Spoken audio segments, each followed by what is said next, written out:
especialmente a gente querida do Cariri. Um abraço ao Walter, que é jornalista respeitado há muitos anos na nossa comunidade, ainda que seja muito jovem ainda.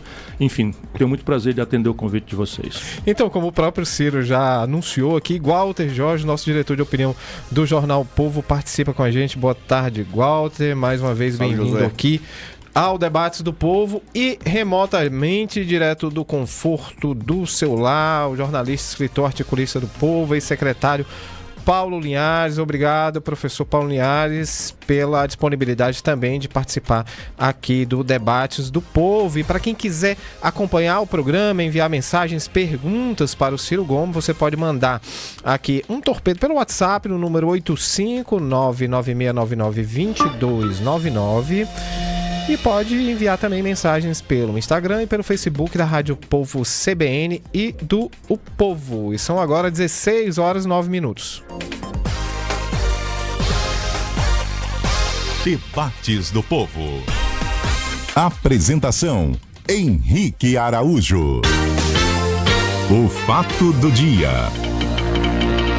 Então, vamos lá rapidamente passar em revista aqui as principais notícias que neste momento estampam os portais Brasil afora. Na Folha de São Paulo, regra que respalda a decisão de Moraes ao suspender o X, ou seja, o antigo Twitter, espera julgamento no STF há 7 anos. Aqui no estado de São Paulo, por que acionistas da Vale querem antecipar a troca de CEO da empresa?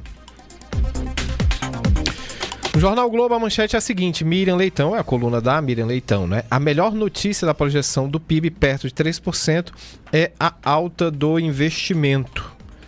E aqui no Jornal O Povo, uma manchete local: o candidato à reeleição em Baturité é alvo de operação da PF após usar lança-chamas em campanha, não é? Quando a gente fala que a campanha tá quente, não é isso que a gente tá querendo dizer, não. É que ele levou ao pé da letra, usou um lança-chamas que é proibido.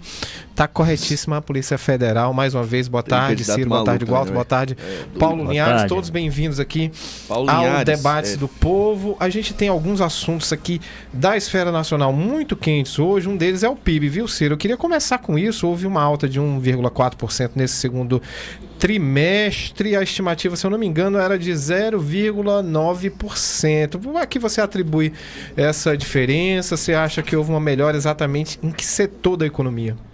Basicamente, o que tem sustentado esse pífio crescimento da economia brasileira é o consumo das famílias. Então, você tem, por exemplo, neste número, a agropecuária caiu e a indústria sobe. E aí quando você diz assim, então é uma boa notícia, a indústria está subindo, sim, é uma boa notícia, mas ela está subindo em cima de uma depressão profunda. O que é que quer dizer isso? Se você está declinando 5, 4, 3, na hora que você sobe qualquer coisa em cima desse buraco, você ainda está muito longe de sair do buraco, mas deu um passinho para cima. Isso tudo é uma ilusão que acaba repetindo no Brasil uma coisa que eu tenho procurado denunciar desde a minha militância política, que agora se encerra, não quero mais incomodar os eleitores, mas nos meus textos, nas minhas reflexões, nos meus livros, enfim. Por quê? Porque não é um problema de conjuntura, não é o problema do Chico ou Manel, do Lula ou do Bolsonaro. É o modelo econômico que foi adotado ali numa madrugada de 1999, na sequência da implosão da taxa de câmbio no governo Fernando Henrique Cardoso para fins de se reeleger. E de lá para cá, câmbio flutuante, próprio primário, meta de inflação, ao qual se agregaram a autonomia do Banco Central para cometer a selvageria que está cometendo na taxa de juros. E a política de paridade de preços internacionais da Petrobras configura um modelo que tanto faz ser Lula como Bolsonaro, é rigorosamente o mesmo modelo. E por este modelo, sendo filme velho, a gente já conhece o fim. É aquilo que no jargão da discussão, enfim, popular, no meio acadêmico, nos Estados Unidos, chama-se stop and go, ou voo de galinha, é melhor traduzindo. Então pode acertar, como 2 e 2 são 4, que a economia brasileira não vai crescer com suficiência para a necessidade que nós temos de superar o imenso estoque de problemas sociais, de pobreza, de miséria, mas também não temos condição de fazer o ataque aos grandes investimentos frustrados em infraestrutura, em ciência e tecnologia, na qualificação da escola que se oferece por médio ao povo brasileiro, que é uma tragédia crescentemente trágica, se me permitir o pleonasmo, porque o mundo está mudando dramaticamente o perfil pedagógico e as tecnologias hoje são a forma de uma nação a se afirmar soberana ou não. E o Brasil está ficando perigosamente para trás, porque neste momento em que a propaganda oficial celebra esse pífio crescimento relativo, não deixa de ser bonzinho, né? Nós estamos aí com a pior taxa de investimento público da história do Brasil. Agora, antes de passar aqui para o Walter, eu queria só pegar um ponto que você falou, Ciro, que é essa aposta no consumo, né? Parece muito um receituário ali do primeiro, do segundo mandato do Lula. Até que ponto isso pode ser sustentável para efeito PIB? Isso não põe nenhuma nação para frente. Claro que é um elemento importante e você consegue esquadrinhar com clareza o que está acontecendo. E veja como é medíocre e como nós podíamos estar diferente. O governo Lula, nos últimos 12 meses, agregou ao salário mínimo R$ 79 por ano acima da inflação. Isso mesmo que você está me ouvindo. O trabalhador brasileiro passou a ganhar R$ 79 a mais por ano do que ganhava no ano anterior. E nós temos consistentemente o pior salário mínimo de todas as Américas, só perdemos para a Venezuela e para a Argentina. Ambas em profundo caos econômico, social, político, etc, etc.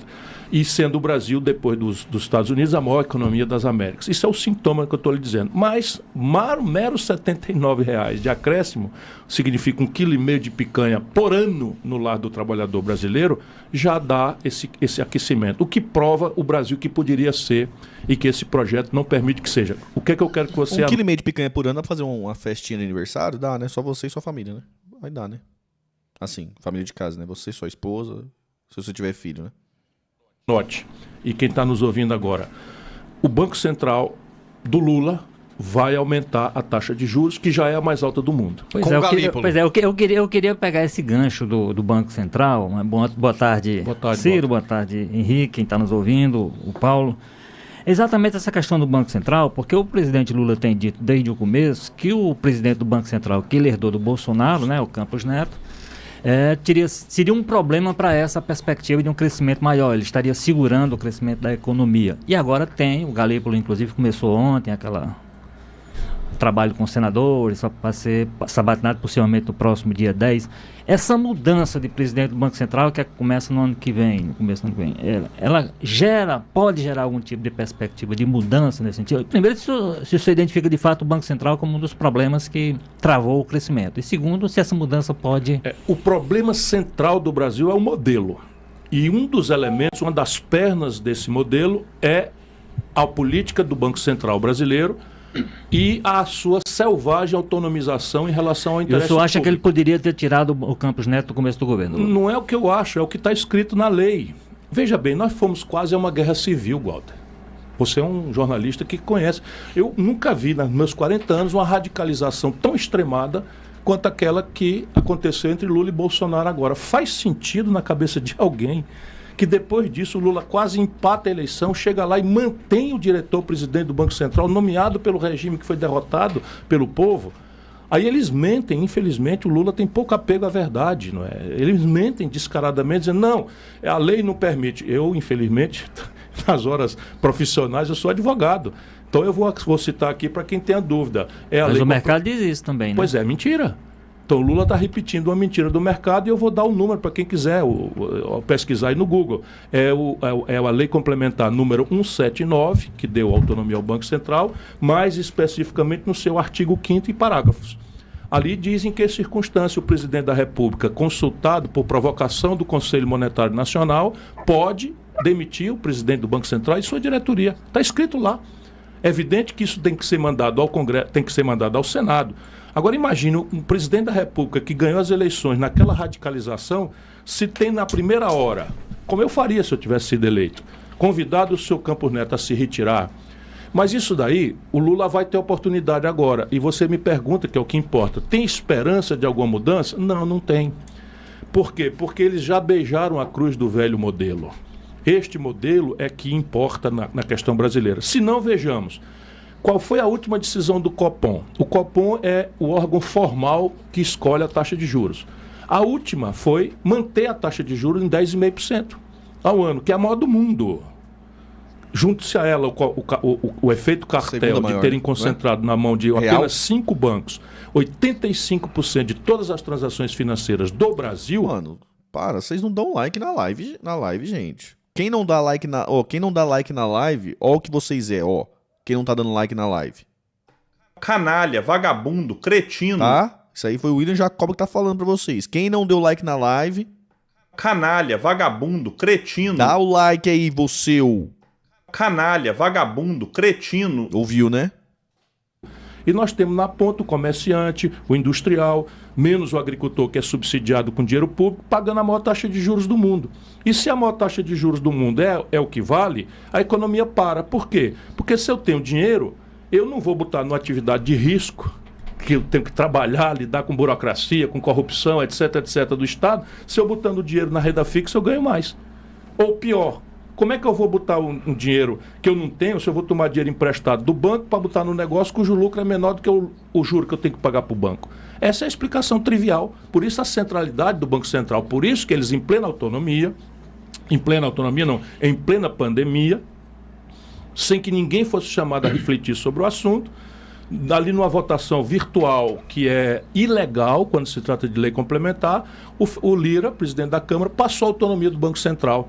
E o PT e o Lula não fizeram nada para mudar isso. Por quê? Falam uma coisa e votam diferente, fazem diferente. Aí está, o Galípolo votou junto por unanimidade com a turma do Bolsonaro.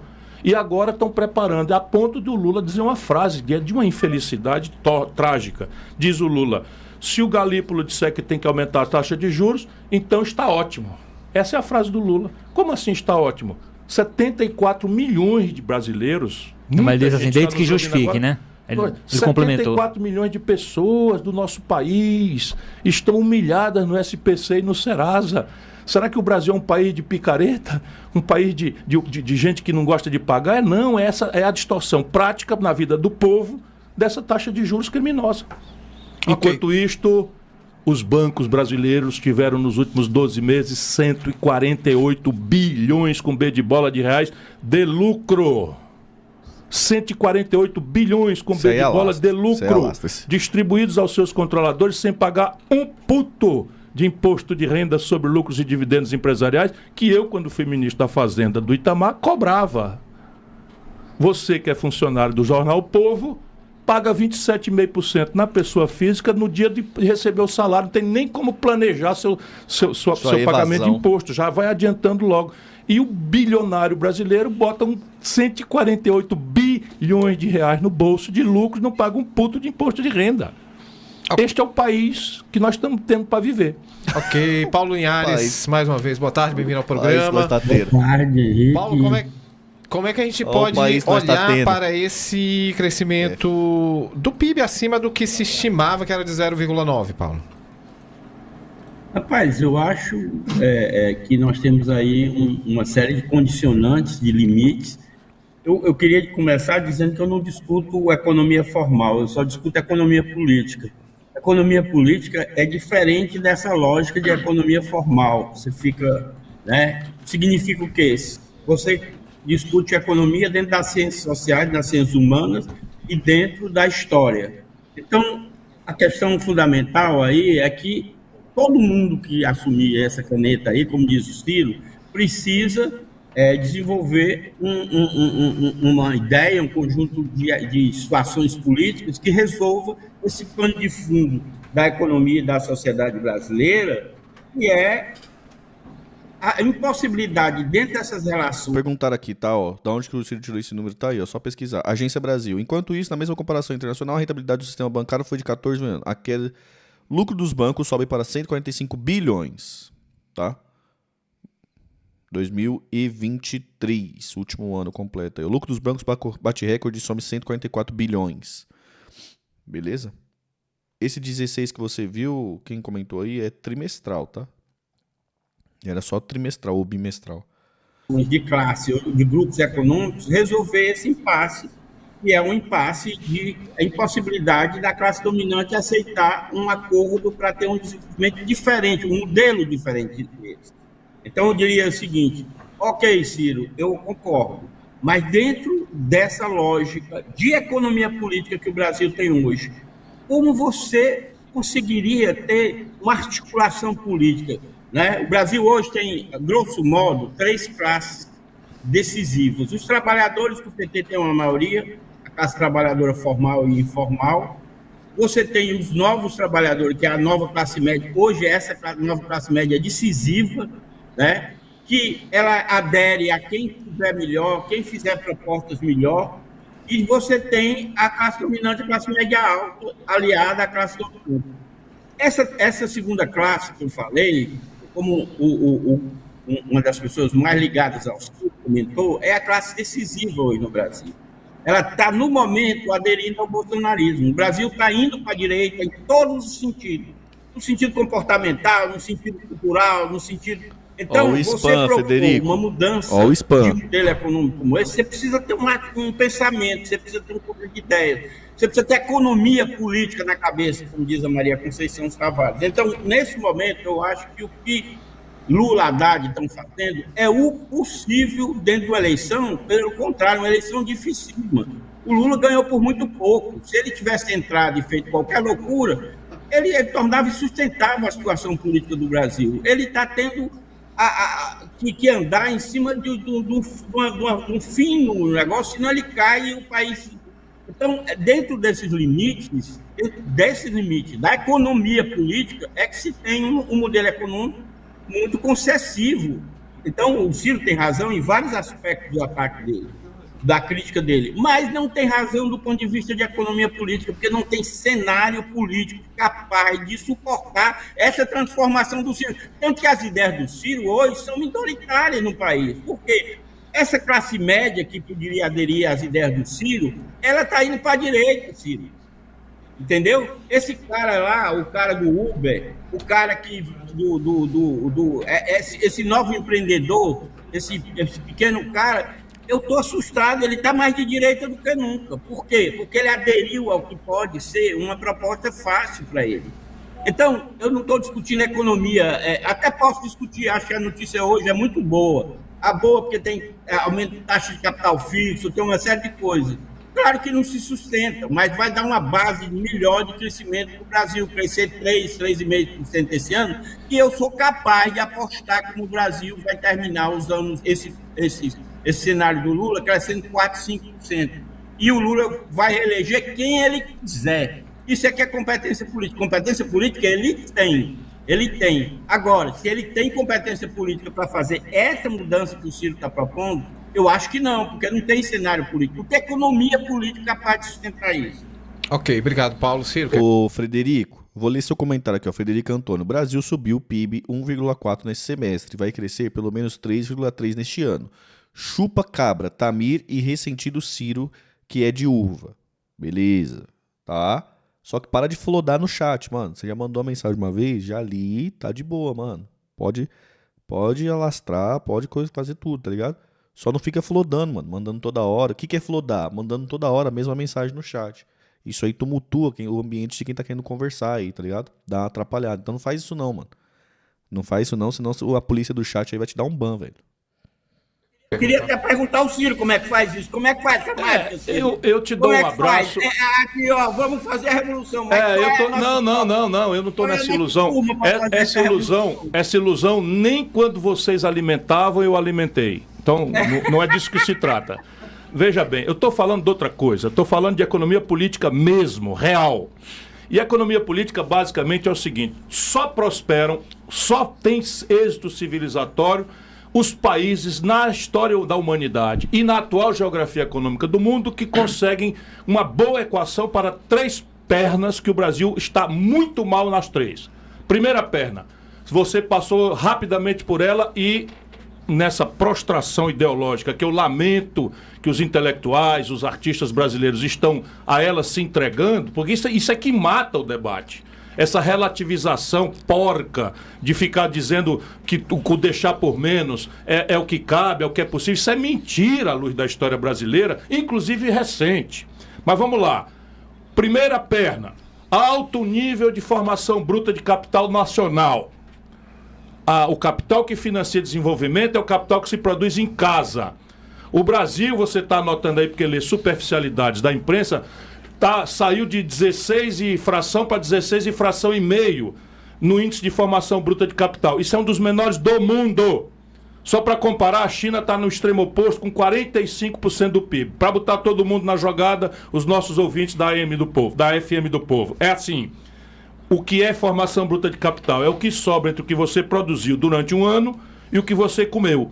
Isso é o que bota uma nação para frente. O Brasil tem 16 e fração por cento de sobra, contra uma China que tem 45%, uma Europa velha que tem 30%, 32%, e está entregando 10% do PIB. Olha, 16 é o que sobra. 10% do PIB é a conta de juros que esta prostração criminosa da elite brasileira faz em relação à traição que o PT representa na história brasileira. Por que o PT representa a traição? Porque eu não espero da direita. Eu não espero da direita brasileira que ela vá se preocupar que o salário mínimo brasileiro é o menor das Américas, só perde para a Venezuela e para a China. Qual é a explicação, Paulo Linhares? Qual é a explicação? A explicação é que não se propôs uma única reforma para depois ter moral para dizer diante da opinião pública que a resistência... É que nós temos um congresso não, de direita, por favor, não me interrompa. A gente é um país de direita. Não, por favor, não me interrompa, porque... revolução num Quem país está falando de revolução aqui, rapaz? Eu estou falando de uma reforma tributária que cobra imposto de renda sobre lucros e dividendos. Paulo, escuta, por favor. Qual é a revolução inerente a você cobrar imposto de renda sobre lucros e dividendos empresariais? Eu, Ciro Gomes, ministro da Fazenda do Itamar Franco, cobrei. Que revolução que eu precisei fazer, Paulo Linhares? Mas é isso que eu estou dizendo. Que correlação de forças nós tínhamos? O Congresso você não Nacional... pode chutar a bunda da classe dominante quando você não tiver força para chutar a bunda. Marxismo mal lido. Você não pode chutar a bunda da classe dominante. Tem nada a ver com essas classes. Votos, filho. 3% dos votos. O que manda você no quer Brasil... fazer a revolução com 3% dos votos? Ou então faz a revolução. Eu estou dizendo dentro dos marcos. Isto é marxismo mal lido. Aí, no Congresso marxismo mal lido. No Congresso. Que tá. Você, marxismo mal lido dá nisso. Você não tem político para fazer isso, cara. Você não tem apoio político para fazer isso. Propõe. Cadê? Você está propondo. Quanto você tem de apoio político para fazer isso? Eu estou com a presidência na mão, Paulo Linhares? Hein? Eu estou com a presidência da República na mão? Ora, mas ele está o Lula se elegeu por causa de alguma correlação de forças na classe alta, classe média, classe intermediária, classe isso, classe dominante. Isso é tudo lixo. Isso é tudo lixo. O que está empurrando o nosso povo para a direita é a mentira fraudulenta em que se transformou o PT e seus puxadinhos. Este é o problema. Quando eu aceito não só o capitalismo, por prostração ao que aconteceu na história da humanidade, mas quando eu aceito a versão neoliberal picareta que se implantou no Brasil, eu simplesmente estou traindo na casca, na superfície, todos os compromissos históricos que nos deram audiência popular.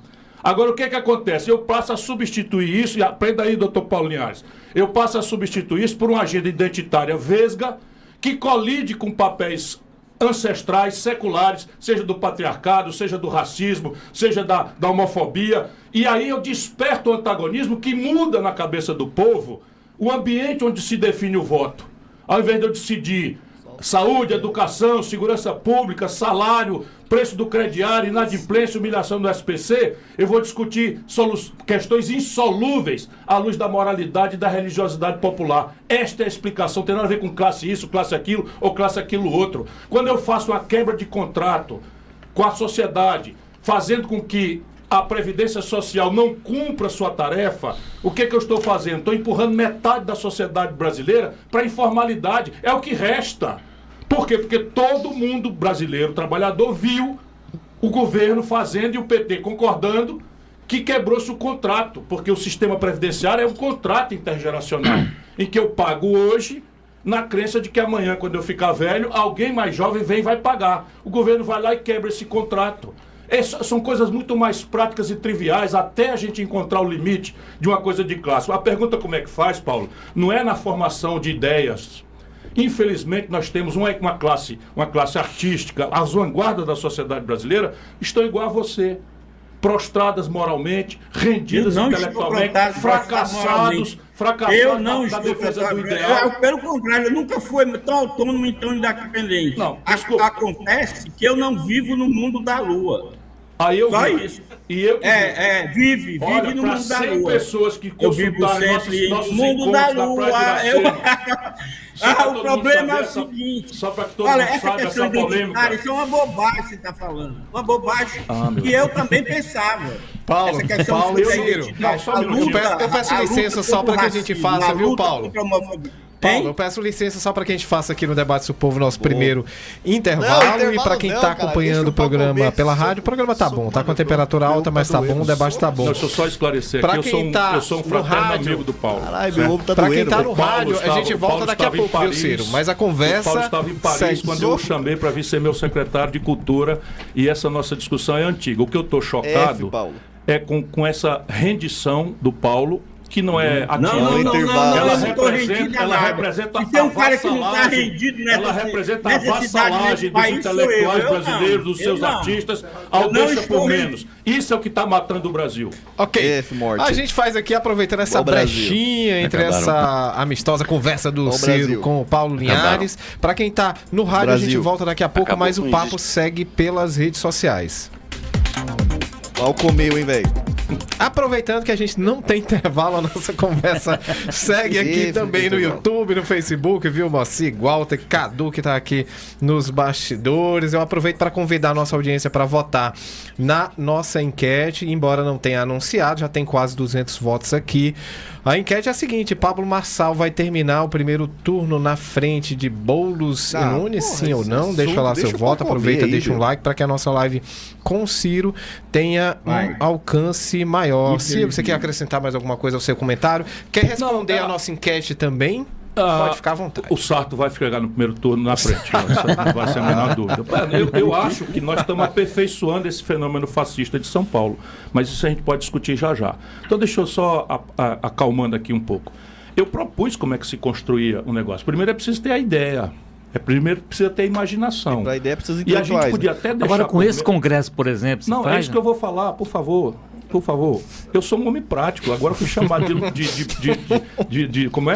De lunático, e o Paulo Linhares é que é o prático. Nós estamos com alguma coisa errada nesse planeta. Veja, planeta. eu sou um operador real, verdadeiro da política. Agora, imagina o que era a correlação de forças no Ceará quando nós nos apresentamos sob a liderança do Tasso Gereissati. Se a gente fosse com essa deixa por menos aí, nós estávamos com o coronel até hoje. Isso é uma grande bobagem, que desconhece a força que uma ideia poderosa tem sobre a mobilização das pessoas e a desestabilização dos pactos. Então, primeiro precisa ter a ideia. Qual é a ideia? Qual é a concepção? Não tem, eu tenho. A minha ideia é o novo desenvolvimentismo, em que você tem as três pernas do Brasil sendo metodologicamente construídas. Elevar o nível de poupança, e eu digo como? Redesenhar a Previdência, redesenhar o modelo tributário, redesenhar o mercado de capitais, etc. Não vai ser aqui, é um livro extenso que eu tenho e tal. A segunda perna é uma coalizão hegemonizada de forma poderosa pelo poder da ideia, do consenso ou de uma hegemonia incontrastável entre um governo forte, capaz de introduzir variáveis de tecnologia, de coisas nas práticas atrasadas do Brasil, um empresariado privado poderoso e uma academia que se alinhe às soluções pragmáticas da vida real do Brasil, ao contrário do pseudo-intelectualismo hoje, do deixa por menos que está acontecendo no Brasil. Isso tudo o Brasil está desastrado. Como é que opera isso com o Congresso? O Walter, que conhece bem a política, eu propus como era que fazia.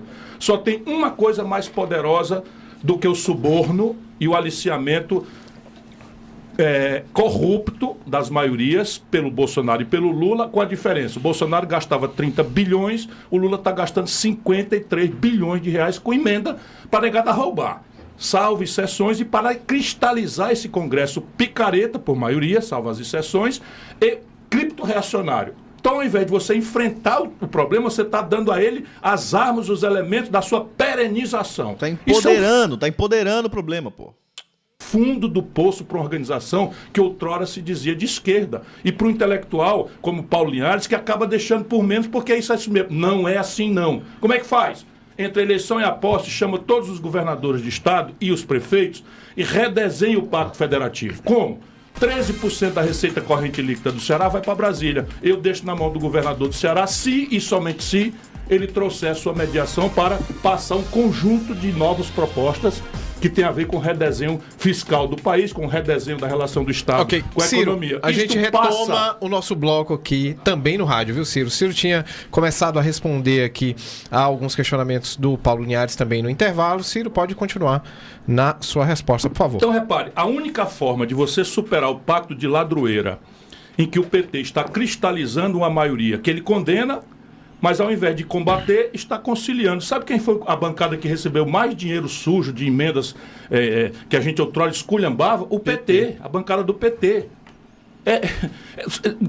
O último petista sério, eu estou procurando com uma lâmpada para conhecer. E fica o que me incomoda, não é o pragmatismo do PT que virou um partido do poder. O velho PSD é igualzinho.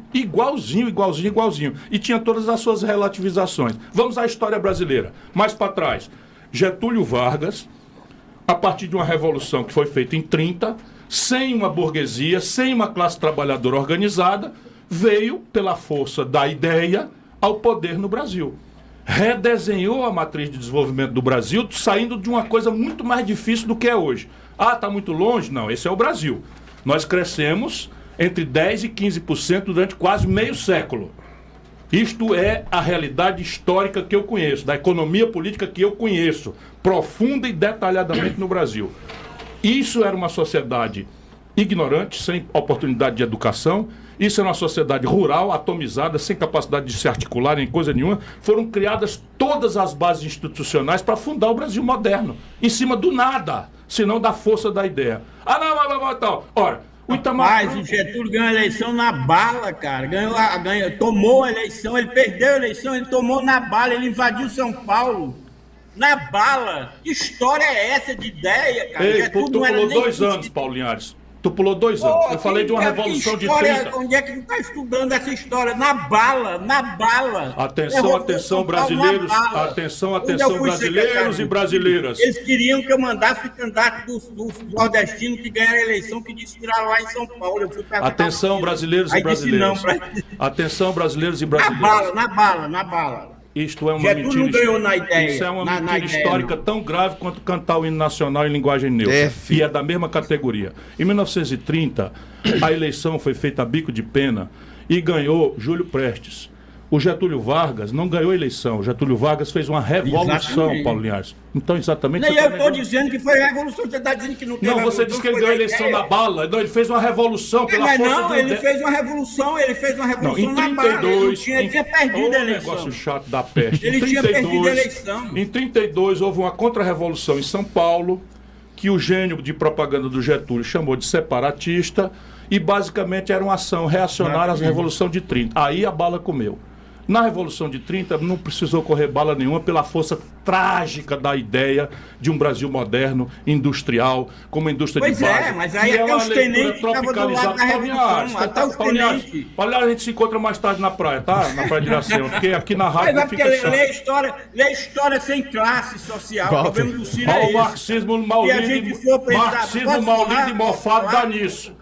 Marxismo maulido e mofado sempre deu nisso. Para virar um reacionário relativando a corrupção, a fisiologia e o populismo mais desbragado do Lula e do PT. Isto é o que virou marxismo no Brasil. Isso é o que está empurrando o nosso povo para a direita. Tanta mentira do esquerdismo de goela que não guarda a menor coerência com a vida do povo. Ou seja, eu ganhei o Prêmio Mundial de Combate à Mortalidade Infantil. Eu queria discutir um pouco, assim, talvez um efeito disso aí tudinho, que é esse fenômeno, vamos chamar de fenômeno Pablo Marçal em São Paulo. É isso. O que é que... Caralho, deixa o pau comer, pode falar de Pablo Marçal, pô. Dá o like, já deu like aí? Quem não deu like ainda, ó? Canalha, vagabundo, cretino. Que perigo novo é que ele representa? Não é perigo novo, até a democracia, não é perigo novo nenhum. A democracia brasileira fracassou. Se nós, democratas, não tivermos a humildade de reconhecer isso, nós não vamos sobreviver. A democracia brasileira fracassou. Por quê? Porque nós a reconquistamos de volta simplificando a compreensão dos problemas brasileiros. A primeira simplificação grosseira foi desconhecer as contradições do velho modelo nacional desenvolvimentista. O que era o velho modelo que eu estava descrevendo aqui quando fui interrompido? Era nacionalizar uma indústria brasileira, copiando, colando a tecnologia internacional, no tempo que as tecnologias demoravam muito para se suceder, e fechando o mercado brasileiro à competição internacional. Por quê? Porque as tecnologias demoravam muito para se superar. Não tinha dinheiro para fazer isso. Lá como hoje, as elites políticas brasileiras não querem cobrar imposto dos ricos. Nasce então a ideia de nós tomarmos dinheiro emprestado no estrangeiro. Na data, relativize-se em favor dos do tempo, o dinheiro estrangeiro era muito barato. Eu pesquisei isso profundamente. Era um contrato de 3 anos de carência, 12 anos para pagar em prestações e juro médio de 3% ao ano. Então pensaram do tempo, eu tomo esse dinheiro nessa valsa lá fora, abro uma Petróleo Brás aqui, 3 anos, 4 anos depois, quando ela começar a funcionar, o faturamento de um ano já paga o empréstimo que eu tenho. Deu certo. Nós produzimos a 15ª economia industrial do planeta Terra. Nós fizemos, nesse período, Brasília, nós fizemos a infraestrutura do país, nós fizemos a Telebrás, nós fizemos o BNDES, nós fizemos a Eletrobras, nós fizemos o Oroz 2 vezes. Porra, quando você imaginar que o Juscelino foi presidente 2 vezes, e aí fica o Paulo nessa ingenuidade que ele acha que sabe de tudo. O Juscelino governou debaixo de pressões e contrapressões de golpe militar todos os dias do seu governo. Compara a obra do Juscelino em 5 anos com os 20 anos do PT no poder. Compara para ver se esse deixar por menos tem alguma razoabilidade no Brasil. Pois bem, o problema é que esse modelo morreu em 1979. Olha a tragédia da democracia. Porque os juros saíram de 3% para 29% lá fora. Tem nada de classe isso, classe aquilo. O Getúlio criou uma burguesia nacional brasileira. Na marra. Créditos não retornados, subsídio, manipulação de taxa de câmbio, essas coisas eu estudo todo. Criou uma burguesia nacional brasileira para ter interlocução, criou uma classe trabalhadora brasileira do nada, do lumpesinato rural, se criou um operariado urbano, criou toda a estrutura sindical do país. Pelo amor de Deus, tinha correlação de classe para o Getúlio fazer o que fez. E olha, eu não estou exaltando, não. Defeitos graves do modelo, concentração de renda, por exemplo, autoritarismo, uma série de questões. Eu estou só examinando a solução para o Brasil de hoje. Primeiro é uma formulação, uma ideia. E aqui o que está vigindo entre nós é uma ideia que foi banida do mundo, o neoliberalismo, com um aspecto absolutamente brasileiro e trágico, que é a turbofinanciarização da economia. 148 bilhões de reais de lucro, concentração bancária. Eu acho que o Ciro tinha que rematar essa frase. E o que precisa nascer primeiro é a ideia. E para nascer a ideia entre nós, precisa que os intelectuais parem de ser pelego e venham em socorro da sociedade. Então não adianta ficar falando de briga de classe, se a classe intelectual, que é a vanguarda de uma classe, de um país, em vez de vir a socorro para poder imaginar, ajudar a fazer abstração, ajudar a fazer a ideia, essa classe é rendida e é governista. Como Paulo Linhares. Então, Paulo Linhares, em vez de estar problematizando, ajudando a fazer abstração, ajudando a pensar, ajudando a resolver o problema, o Paulo Linhares aparece para relativizar o problema, para justificar a canalice. E aí a ideia não nasce porque está simplesmente interditada. A classe intelectual do Brasil é interditada em todos os aspectos. Né? Os intelectuais, os artistas, o Caetano Veloso veio fazer uma música da vanguarda, agora o negócio dele é o status quo, é manter o status quo, não tem mais artista vanguarda. O artista hoje em dia é o status quo, é manter a merda do jeito que tá. Entendeu? Eu tinha que arrematar desse jeito, desculpa aí, gente. Mas é isso. O Hamilton dos Estados Unidos, uma das fundações, um dos pais fundadores, proibiu, na pátria do capitalismo, a concentração do capital financeiro. Até hoje é proibido ter um Banco Nacional nos Estados Unidos. E o Paulo Linhares acha que é problema de classe. Problema de classe não, problema de vendilhão, de vendidos, de rendidos, de gente que não tem imaginação e que aceita pagar, vender a alma para ir pro poder. Poder capaz de... Obrigado pelo superchat, Alexandre. Desculpa aí, mano. Tamo junto.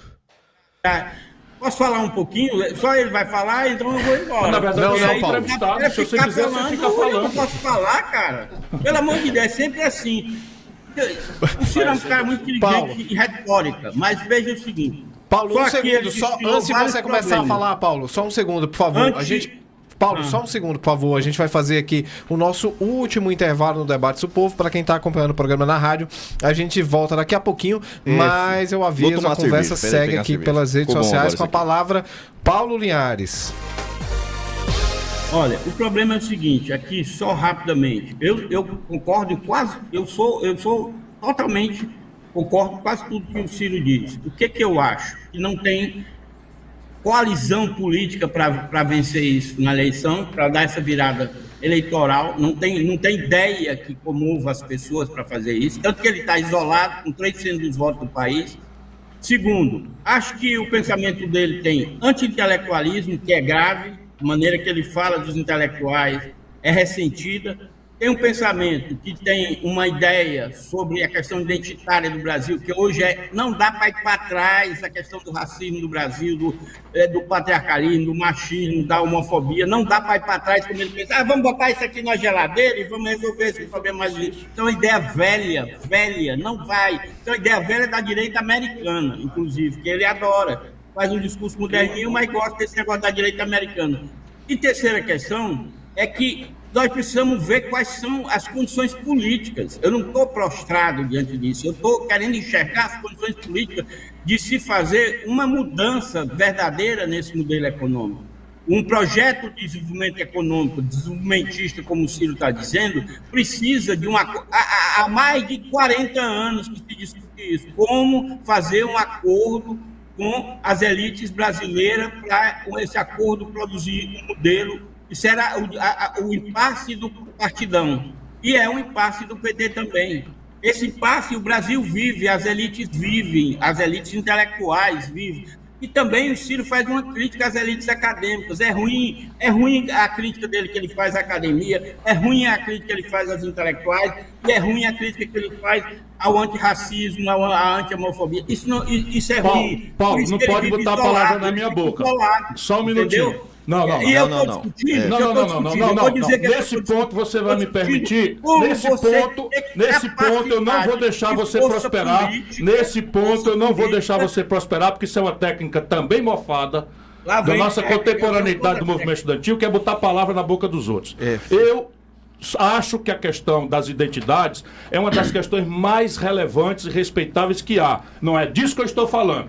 O que eu estou falando é que o que está causando a reação no povão de direita é a troca na cabeça do nosso povo de um temário que a política tem condição de resolver, que é saúde, educação, segurança, juro, violência, e bota-se na cabeça do povo questões identitárias de forma vesga, em que nós outros, os déspotas esclarecidos, de cima para baixo queremos impor ao nosso povo nosso ideário, sem sequer respeitar dialeticamente essa evolução. É só isso. E a questão dos intelectuais, eu estou dizendo o oposto. A tragédia brasileira é a prostração política da elite intelectual. Sem uma elite intelectual autônoma aos governos, capaz de olhar criticamente as coisas e de idealizar, porque o seu discurso aí sataniza a idealização, como se fosse ser pragmático. Eu estou querendo achar uma idealização possível. Este pacto racional está ferrando o Brasil. Falta comendo. Ok, voltamos aqui, Paulo Linhares. Eu sabia tanto que eu não ia ter oportunidade de dar uma entrevista na Rádio Povo. Eu só queria saber onde é que estava a pegadinha. Acabei de achar. Voltamos aqui para o último bloco do debate um país para discutir, e eu não tenho oportunidade de nada para discutir marxismo mofado, com prostração moral e intelectual diante de toda a tragédia populista, corrupta e fisiológica que o Lula e o PT representam. Eu nunca fui nem marxista, Ciro. Isso é uma mentira. Eu estou cansado de saber disso. Você está só replicando esse papo de classe. Não estou replicando porra nenhuma. Estou dizendo uma coisa óbvia. E deixa eu lhe dar uma informação que o meu livro tem. Hoje a classe trabalhadora é a maior detentora de ativos capitalistas do mundo. Os fundos de pensão. Por essa, diz o meu livro, Karl Marx não esperava. Ok. E nem tem pegadinha aqui. A gente vai tratar de eleição. Vamos falar de Fortaleza, Ciro. Não, eu tô esperando, tá se esvaindo o tempo aí. Exatamente, vamos lá. Essa discussão eu topo lá na Praia de Iracema hoje à tarde. Convida a gente. Bora lá, nós todos. Então, a gente pede uma cerveja. Eu vou lá dar um abraço no candidato que vai libertar Itapipoca. Então, pronto. Madrueira. Ciro, você falou que o Sarto, a sua aposta é que o Sarto chegue ao final, ali, do primeiro turno, em primeiro lugar. Queria que você fizesse um balanço agora até da campanha do prefeito Sarto, dessa estratégia, que de fato é muito diferente daquela estratégia que ele adotou em 2020, né? Que foi vitoriosa, se elegeu prefeito, mas agora ele tem recorrido a outros elementos. Como nós tínhamos a mesma tese, substantivamente, com uma questão de conjuntura. Qual era a tese? É que nós pegamos Fortaleza arrebentada e tínhamos uma proposta importante que era a mudança com Roberto Cláudio. E aí tem números. Agora o que é? É uma questão de continuidade. Então é prestar contas do que foi feito em relação aos problemas reais da cidade e sinalizar com o passo adiante dessa mudança. Então nós estamos propondo um argumento racional, que é a mudança não pode parar. Onde é que a gente sustenta isso? Numa prestação de contas. Então veja, quando o Roberto assumiu, Fortaleza não tinha nenhuma matrícula em ensino em tempo integral, nenhuma sequer. E Fortaleza estava no penúltimo lugar no SPAES Alfa, que apura a qualidade da educação, pelo menos do ponto de vista de alfabetização na idade certa. Hoje, todas as matrículas em tempo integral de Fortaleza, já estamos avançando para universalizar em várias etapas, até o nono ano vai chegar para a próxima etapa. Hoje, Fortaleza é a melhor educação pública do Brasil. Isso é uma discussão concreta. Então, posto de saúde. Saúde é o maior problema na percepção popular, sob o ponto de vista daqueles problemas que estão ao alcance da prefeitura resolver. Os 8 anos que antecederam o Roberto Cláudio, construiu-se em Fortaleza um posto de saúde. O Roberto mais o Sarto construíram 46 postos de saúde, dos quais o Sarto fez 24. Já bateu o Roberto em 8 anos, em apenas 4. A proposta é universalizar a atenção básica e avançar para policlínicas e as UPAs. Todas as UPAs de Fortaleza, esse grupo que fez. Todas, 100%. Aí é maltratado, tem de merda. Tudo bem, quem quiser se queixar tem toda a razão. A questão é, existe a possibilidade de você fazer assim um estalo de dedo e todos os problemas se resolverem? Tem 5 dizendo isso na campanha. 5 dizendo isso na campanha e o Sarto vai propor concretude e tal. Então é o seguinte, o camarada assume Fortaleza, a cidade está numa pandemia monstruosa, o Sarto médico, ele pessoalmente vai para a rua, faz a vacinação, Fortaleza bate o recorde de vacinação no Brasil, isso nos permitiu entrar mais cedo de volta na economia. Fortaleza, pela primeira vez, vira a maior economia do Nordeste, o maior PIB do Nordeste. Isso aqui não é adjetivo, isso aqui são oportunidades de trabalho, de emprego, de renda para a população. Então você tem a segurança, um drama total. O colapso da segurança no Ceará é uma tragédia. Aí vem um candidato do PT, neopetista, que foi recrutado ontem, não é? Que é uma pessoa que não se recomenda, eu vou já explicar por quê. Não é? Essa pessoa vem dizer o seguinte, que vai fazer a guarda municipal, fazer patrulhas nos bairros. Pelo amor de Deus, por que o governador não faz isso? Aí eu passei outro dia na residência oficial do governador, estava lá os muros da residência do Camilo, foi botado na época dele, cheio de arame farpado e cerca elétrica. Você imagina o estado final de fundo do poço. Tem um tenente, eu estou com o nome dele aqui, da Casa Militar do governo Camilo Santana, preso pela Polícia Federal, porque era simplesmente o chefe da logística do PCC. Nenhum órgão de imprensa do Ceará divulgou esse nome desse cara. Eu estou com ele aqui, se vocês quiserem, é furo. Porque não saiu imprensa nenhuma daqui. Tudo bem, como o Evandro, as pessoas têm medo. Eu não tenho. Por quê? Porque se eu tivesse medo, eu cuidava da minha vida pessoal.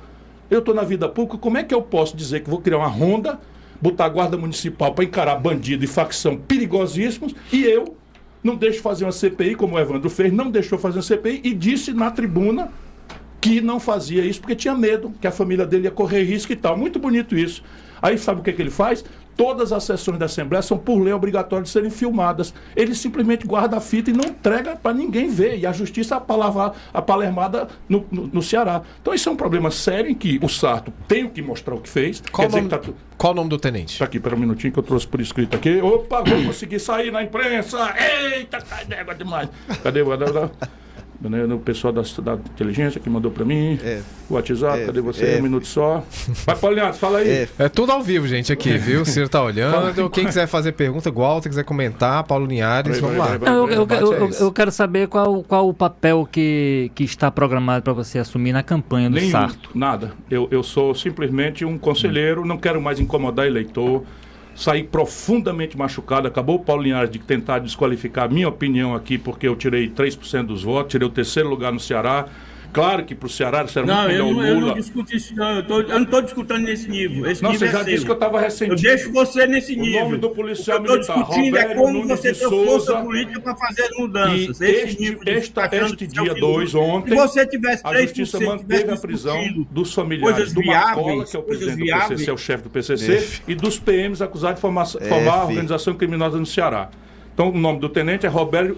Então, atenção cearenses. O Camilo Santana loteou os presídios do Ceará com as facções criminosas, na crença de que com isso ia acabar a mortandade de facção contra facção dentro dos presídios. Na prática, o que se criou? O que você está vendo aí na sua casa. cada presídio do Ceará virou um castelo, uma fortaleza do crime organizado, do narcotráfico, e a mortandade está no meio da rua.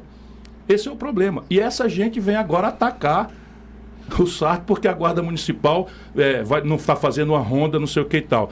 Este é o problema. Então, quem tem paciência como o Sarto tem, é 5 contra 1. Eles falam e o Sarto tem o que mostrar para fazer.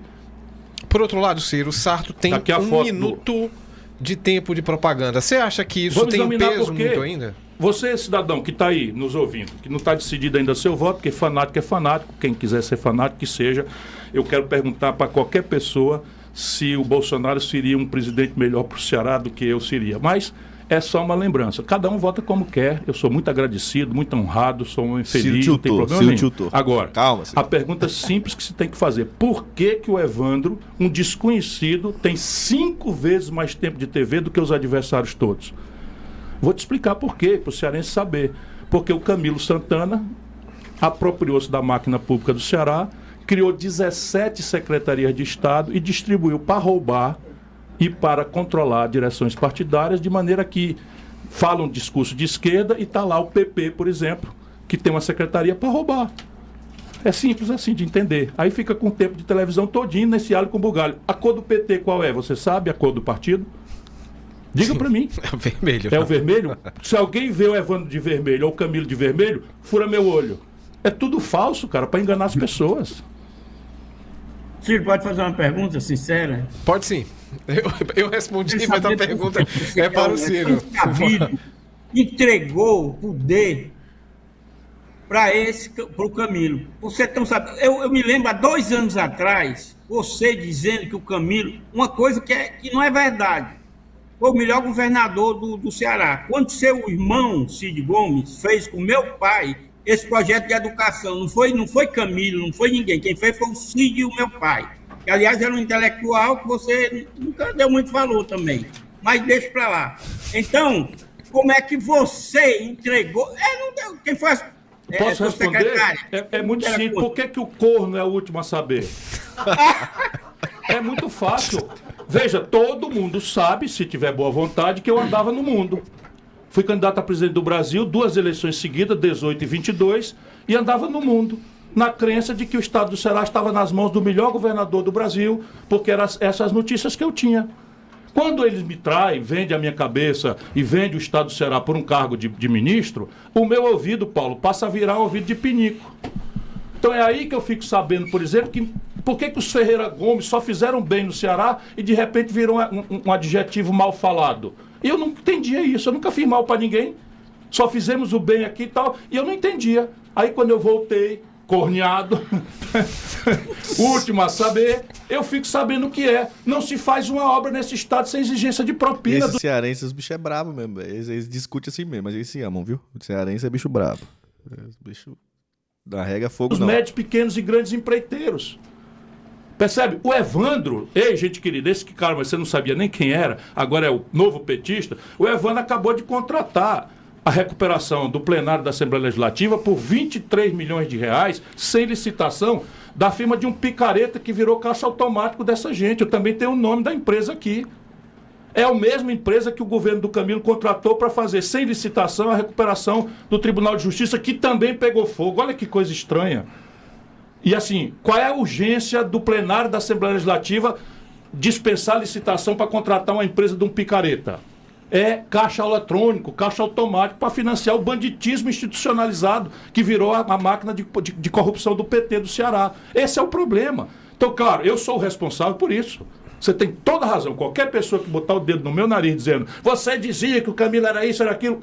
Pois é, irmão, eu sou o responsável. Essa contradição eu vou levar para o meu túmulo. Agora eu quero que de hoje para frente, que o meu ouvido passou a ser pinico, em que todo mundo vem... Agora, por exemplo, chegaram as cooperativas da merenda escolar.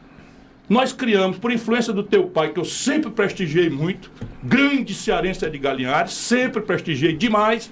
Pois bem, por influência dele, nós fizemos a encomenda da merenda escolar localmente, para que as diretoras tivessem autonomia para fazer um cardápio com as merendeiras cozinhando o feijãozinho comprado na própria comunidade, etc, etc. O governo é humano, Camilo, o ministro da Educação, Camilo, estão fazendo uma licitação com retrato 3x4 de 2 empresas cujos nomes já estão publicados nos classificados do Jornal Povo, porque eu quero amanhã mostrar para vocês, ainda durante esta campanha, a roubalheira que está acontecendo nesse estado em todos os campos. E eu faço o quê?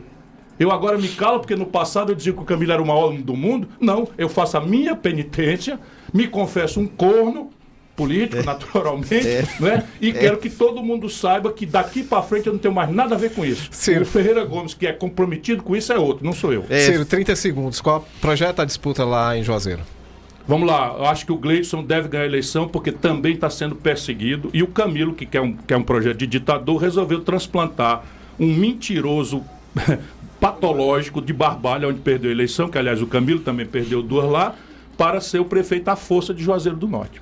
Ok. Obrigado, Ciro. Obrigado, Walter. Obrigado, Paulo Linhares, pela participação. Uma pena que a gente não tem mais meia hora de programa. Daqui a pouco tem esse segundo round aí lá na Praia de Iracema. Acho que agora com uma cervejinha para os ânimos se acalmarem um pouco. A gente termina o Debate do Povo de hoje com trabalhos técnicos de Adalto Rosa, Carlos Maxwell e Israel Paz. Produção de Mariana Rebouças. Meu Deus do céu, Ciro Gomes. Agora é sério. Homem, por que você não entra mais nesse tipo de coisa? Alguém pega esse corte e marca o Ciro lá, pelo amor de Deus. Por que você não entra mais nesse tipo de coisa, gente? Por que você não entra mais nesse tipo de debate? Por que você não entra nisso, Ciro? Vai nessa mesmo aí, meu filho. Arruma uns doidos, arruma uns pelego. Vive pra macetar pelego, pô. Vive pra ficar macetando pelego, cara. Você ia conquistar o Brasil com isso. Esse sim é o plano que ia dar certo. Vive de macetar pelego, cara. Esse é o Ciro Gomes que a nação gosta, pô. Vide isso aqui, ó. Vou fazer isso aqui pra você, ó. Lembra disso aqui, ó. Isso aqui, ó. Isso dá bilhão? Isso aqui, um icônico, um clássico da internet. Isso dá bilhão? Ó. Não é mais moderno esse raciocínio. Vai nessa, meu filho. Vai, já aproveita que você tá só pra desbravar ideias. Vai nessa. Vai lá no debate com o Minhorim. Vai lá. Chama o Vilela. Fala pro Vilela organizar um debate lá. Pelo amor de Deus, Ciro. Arruma umas confusão aí da internet, pô. É isso que a internet precisa. Porra. Isso sim dá bilhão. Pô, isso sim dá bilhão. Caraca, velho. Que legal. Que legal. Acabou aqui o programa, né? Deixa eu ver. Contra Dantas. O pau quebrou, velho. Eita, pô. Dá o like no vídeo aí, mano. Ó, quem não dá o like no vídeo, ó, que vocês são. Quem não dá o like no vídeo, ó. Canalha, vagabundo, cretino. Isso aí, ó. Cacete. Cacete! Não é possível! Porra, bom demais isso aqui, hein, mano. Bom demais, velho. Bom demais. Meu Deus. Cacete, não é possível com o Paulo Guedes. Arruma a treta com o Paulo Guedes.